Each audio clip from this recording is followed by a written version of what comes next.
Watching all the data that's coming in. First warning meteorologist Kellyanne Klass.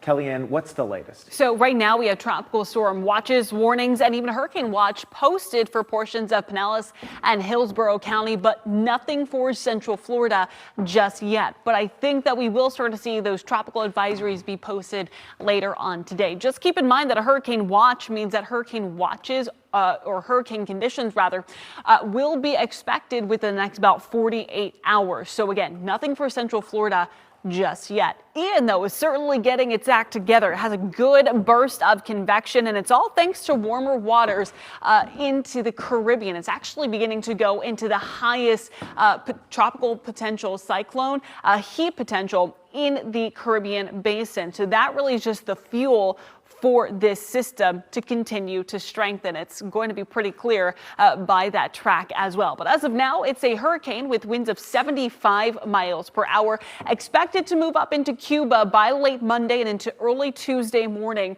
as a Category 3 hurricane with winds of 120 miles per hour. Once it emerges into the Gulf of Mexico, strengthening even more to a Category 4 hurricane with winds of 140 miles per hour by Wednesday morning.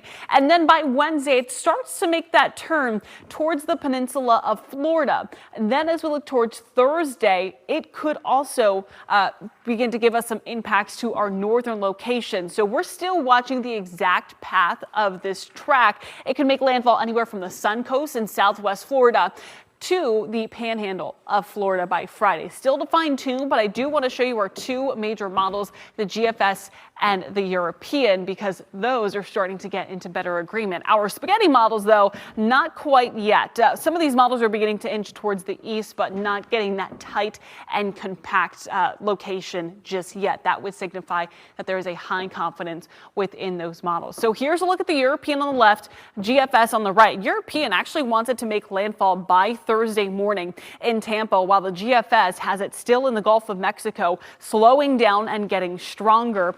By Thursday, slowly lifting up towards the north into the panhandle and eventually making landfall in the panhandle by Friday afternoon, whereas the European has already made landfall. However, with the newest run by the GFS, it's starting to come into agreement with the European. So looking more like it's going to kind of hug the coast of the peninsula of Florida and then kind of make landfall in the Big Bend area. Again, still some things to fine tune, but that is something that we are going to be watching very closely for you and then eventually moving up towards the north. So what you need to know is that tonight, we're going to be watching for this storm to strengthen.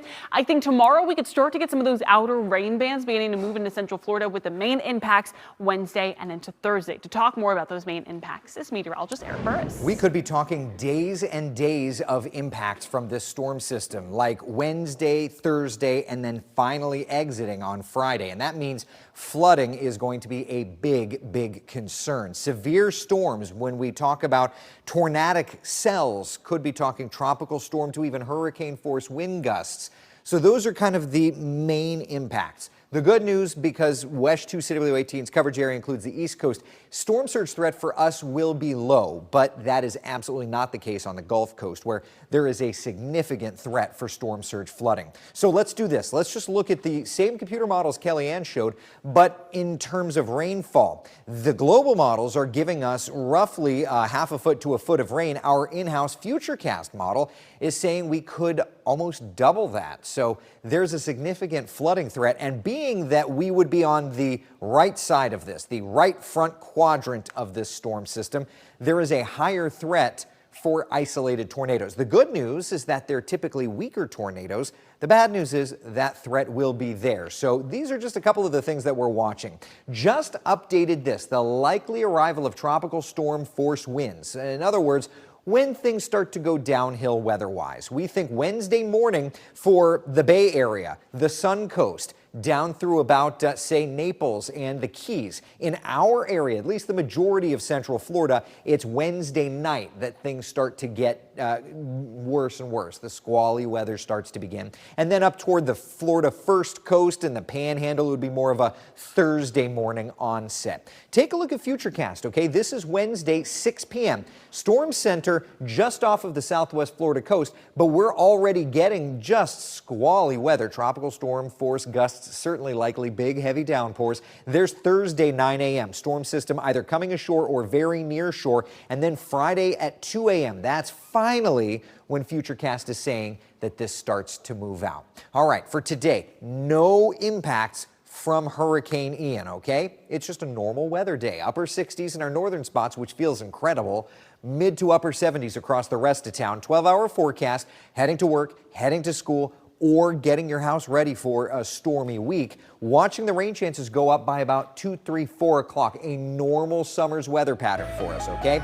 For tomorrow, we start to see some of that squally weather, especially late in the day. And then Wednesday, Thursday, highlighted in red, those are first warning weather days because that's when Hurricane Ian will at least make its closest pass to us. Whatever those impacts are, we'll continue to fine tune. And then looking ahead to our Friday, Saturday, Sunday, things gradually clear on out. All right, 6:51 is the time. Let's get a check on the